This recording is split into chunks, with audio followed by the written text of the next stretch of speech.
So when obviously we're on both buy side, sell side, so we know the language that these investor communities and or the sellers use around EBITDA and revenue. All right. So what does it mean to build or drive enterprise value rather than just focusing on revenue? Right? I talked to a lot of sellers like, oh yeah, I grew my business 30%.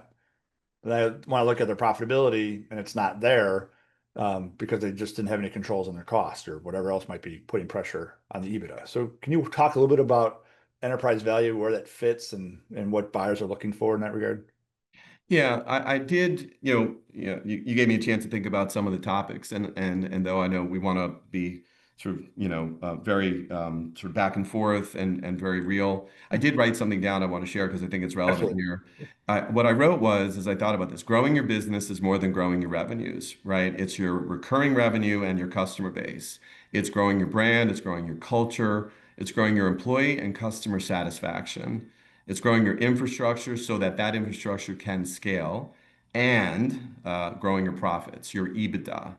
And so, you know, um, enterprise value is ultimately sort of that top line gross purchase price that someone will offer you for your business.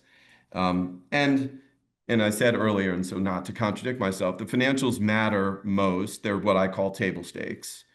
But everything else matters as well. And if any of those other elements aren't there, there's a chance that, a buyer won't want to buy the business, right? And let's just talk for a second about growing a portfolio of revenue that buyers are really interested in today and likely always will be. And that's the difference between recurring and reoccurring revenue and non-recurring revenue. And so simply put, recurring and reoccurring is monitoring, maintenance, test and inspect, retrofits, moves, add changes, certain types of small installs, existing customer work that you get that's repeatable, right? Yep. Versus non-recurring, which is installation, large projects, new construction.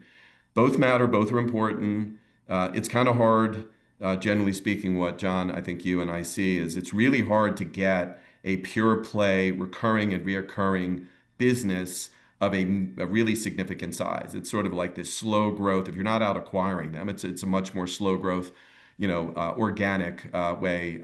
Just because the unit dollar transactions tend to be smaller, right? So, or if they're not, they're super concentrated, and then you've got, customer concentration. You got a different set of issues. So, it's about the mix, right? And ideally, you would lean toward recurring and reoccurring because that's what sort of the typical buyer will tell you that they're looking for. It doesn't mean if you have an install business that, and it's install only or primarily install that you won't find a buyer. You're likely to get a lower offer, right? It's not as in demand, right? And so this, like every other economic concept, supply and demand matter. And if there's lots of folks out there that are looking for recurring and reoccurring, you're likely to create a bit of competitive tension in a process and ultimately end up with a higher valuation, enterprise value. I think appreciate the detail there because I think that a lot of people get hung up on just hey, I got to drive to this EBITDA number to maximize the multiple, or I've got to drive my top line here because this is what my friend is learning and as he just did his deal. I think what you just highlighted is that not all deals are the same. Number one, number two, it's about the mix, right? Customer distribution or customer base. What does that recurring or reoccurring look like? But I do agree. I think that we've seen a number of companies that may have a majority being 60% or greater install.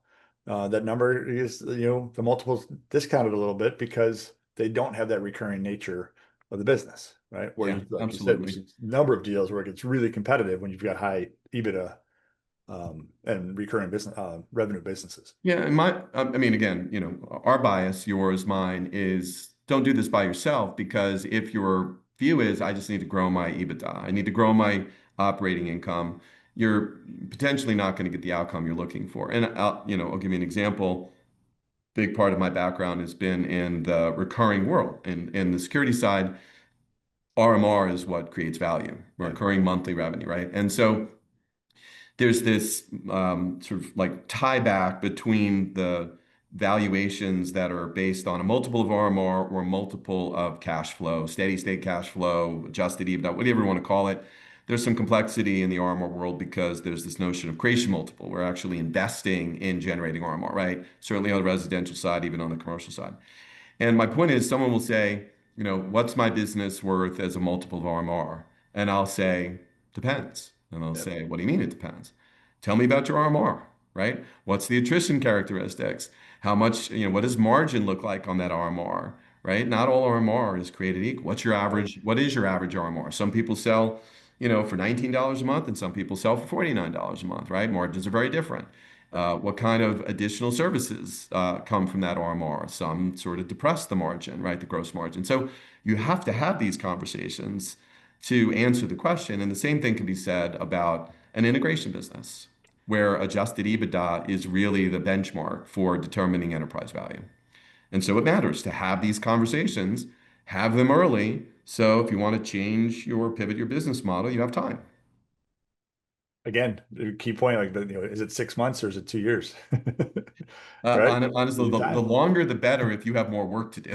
Like, it's about that conversation. If I meet someone and they share with me the key metrics of the business and sort of the characteristics of the business, I could look at it and say, yeah, notwithstanding being prepared, which is a total separate discussion, which we'll have.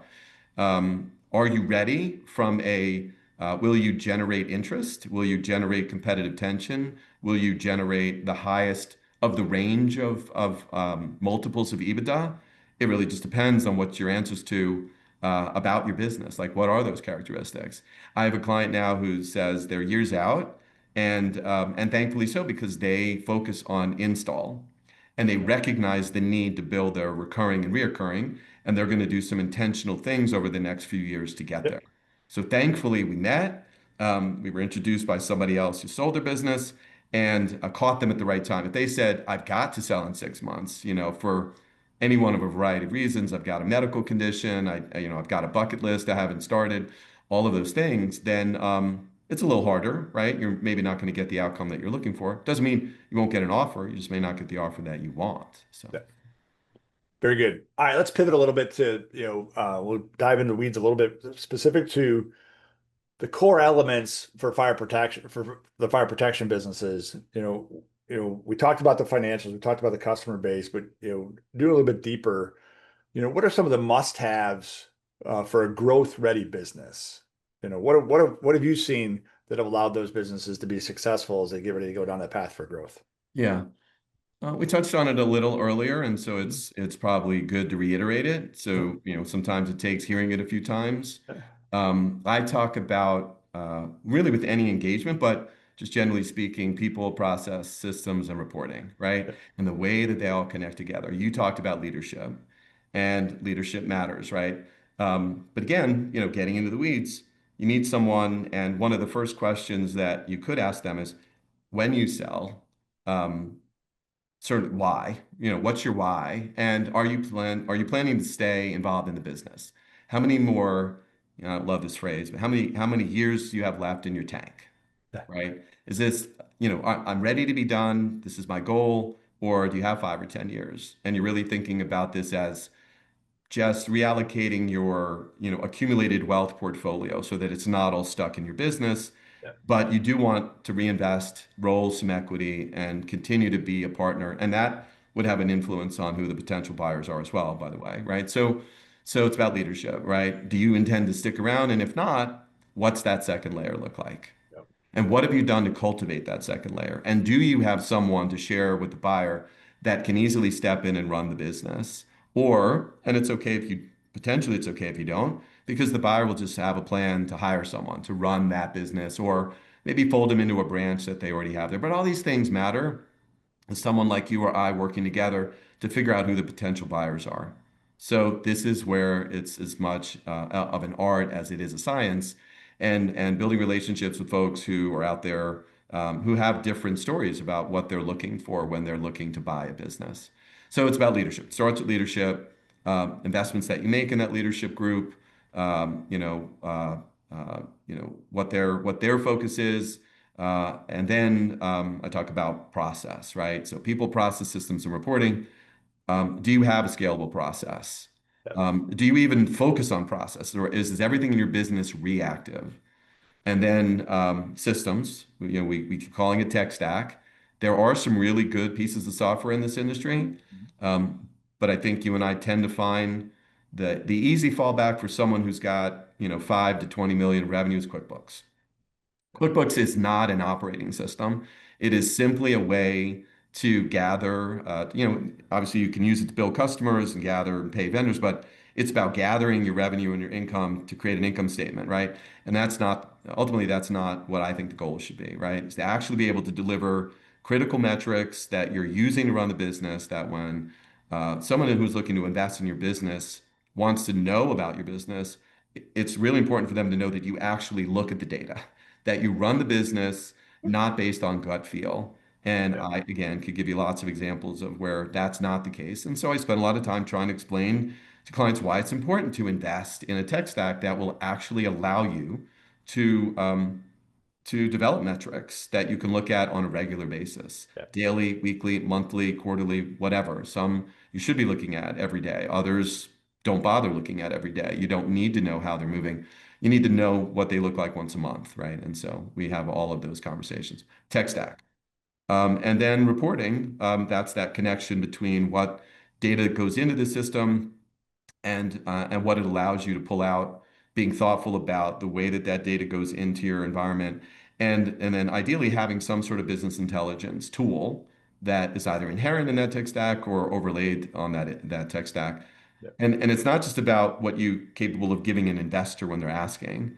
It's about what you're looking at every day and what your team's looking at every day, right? So helping develop and train your maybe ops manager or ops management team who isn't necessarily, that's not where they come from. They come from the field where they're really good at getting jobs done, but they don't know if they made money or not. And they influence the outcome of the profitability of the job.